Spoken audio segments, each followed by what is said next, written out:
Hello and welcome to Spartanburg Now.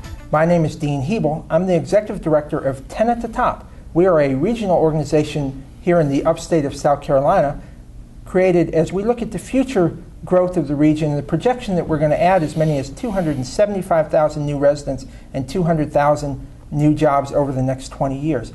What will that look like? How should we grow? With me today is Dr. John Stockwell, the Chancellor of USC Upstate, and also Ingo Engelmeyer, who is the President and CEO of Spartanburg Regional Healthcare System. Both of these gentlemen are members of the 10 at the Top Board of Directors and also involved in many other regional organizations across the upstate. And thank you both for joining us. It's a pleasure. Thank you for the invitation. We want to talk a little bit about regional collaboration. Why is it important to work together as we look towards our future? Dr. Stockwell, why don't you start?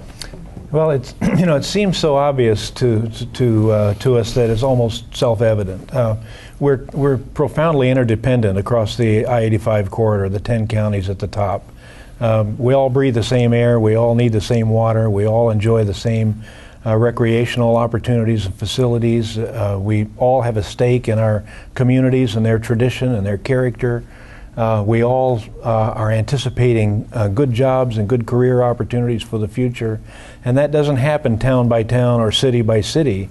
It happens as a region, and we see that in other regions of the country where they have taken that necessity for regional growth seriously, and that's what we're trying to do here.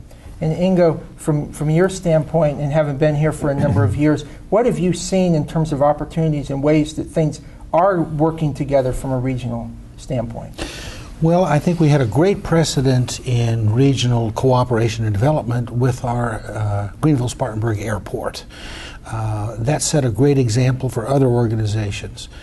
We have a wonderful joint economic development marketing activity for the entire upstate region, and that kind of tells us we're stronger together than we are apart. In terms of economic development, for example, we are 1.2 million population strong rather than 60,000 in Greenville and 42,000 in Spartanburg and Anderson and so on. We have much to look forward to and much to gain if we do things together.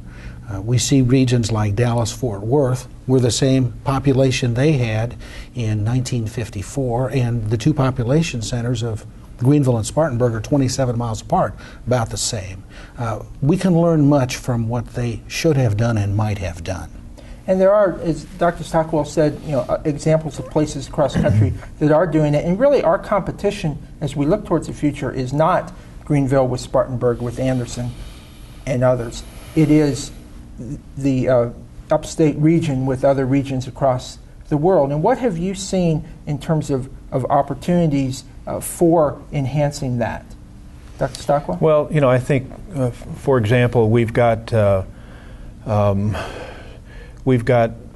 similar challenges in recruiting corporations and investment. They don't necessarily look at a single city, but they look at what the quality of life and opportunity is in the region.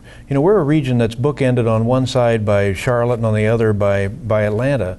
They've had explosive growth and development, not necessarily the kind we want, but nevertheless, those are two critically important anchors for this node in the middle, this 10-county region at the top.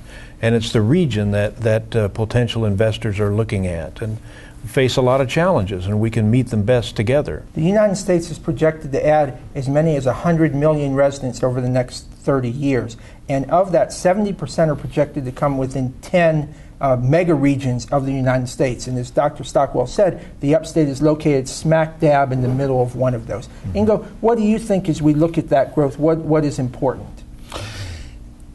I can imagine having a granddaughter 20 years from now sitting on my knee asking me, Grandpa, what did you do to make this mega city as good as it is? What did you do to help put the infrastructure of utilities, of parks, of fresh air, of available water, of minimal travel between logical places to work and logical places to live.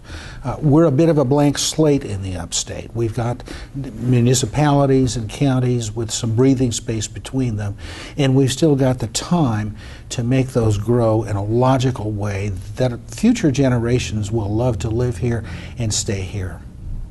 Well, one of the important elements of that vibrancy, and it is a vibrancy to add population. There are other places across the country that would, really love to have that problem that we have here. But it's about the quality of life for our residents. And Ingo, you deal with that in the healthcare industry all the time. As we look towards the future, what are the things from a quality of life standpoint that you think is important that we need to make sure we're addressing? One of the values I think that we have in the upstate that strongly expresses itself is we value human growth. And we value human growth in terms of wellness and walking trails and parks. Some of our cities are absolutely beautiful. We also value human potential in terms of wanting to support our educational system, whether that's pre-K, the public and private schools and high school, and we have a lot of higher education resources and potential in the upstate, from the Research University of Clemson University to one of the growingest regional universities in the United States, represented and well led by John. We care about people. We still have some of that Dick-spotted Janetown characteristics, and it is those basic core values that we want to see embedded in our growth in the future. Now, they say that if to know how to get to where you want to be, you have to have a vision for what you want it to be. And John, you have been very involved in the Vision and Values Committee as the chair of that 10 at the Top has had in the last few months, looking at creating a vision for the future. Tell us a little bit about what that committee has seen, and we've had more than 7,000 people engaged in the process. What has come out of that, and what is moving forward? Well, we have. Many people have engaged in the process, responding to questionnaires about what they see as important about the upstate's continued development. And certain principles are emerging as critical. Human potential, which you mentioned, I think is really first on the list. We've tended to develop our human potential to the level required to run the economy, whatever it is, and we need to really develop human potential to its fullest, and see what that might lead to. And it has implications for education and so on. But entrepreneurial vigor is a crucial theme, and that has arisen. I'm just taking a look at my notes here. Sustainable growth, the natural beauty of the region and its resources, the vibrancy of our communities, urban and small town. All of that seems to be folding into a vision statement that acknowledges that upstate South Carolina is universally recognized as one of the leading places in the United States to live, to do business, and to grow and to thrive. And I think we have that potential. Even as one looks at places like Seattle, Tacoma, or Austin, Texas, or the Research Triangle, or whatever, this truly can achieve a vision of that magnitude. One of the best places to live and raise a family and do business. John, what I like about the 10 at the Top movement, Dean, you just implied that, is that we're getting input from all counties and from statistically significant numbers of folks. Right now, we can only express our desires in city votes and county elections and state legislative elections, which are by the natural divisions, the natural political borders that divide us. What's nice and wonderful and exciting about this 10 at the Top effort is that we're getting input from a larger group focused entirely on their future and on their desires for quality of life.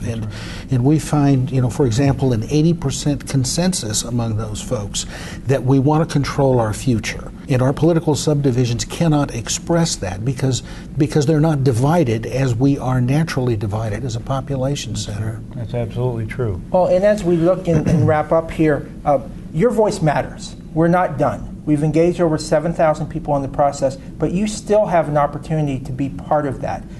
We have community forums coming up in October and November in all 10 counties of the region. There are also questionnaires and other opportunities for you to be involved. So please go to our website, www.sharedupstatevision.org, and check it out. And I want to thank Dr. Stockwell and Ingo for being part of this. And please, your voice matters. Please help us as we shape the regional vision for the upstate.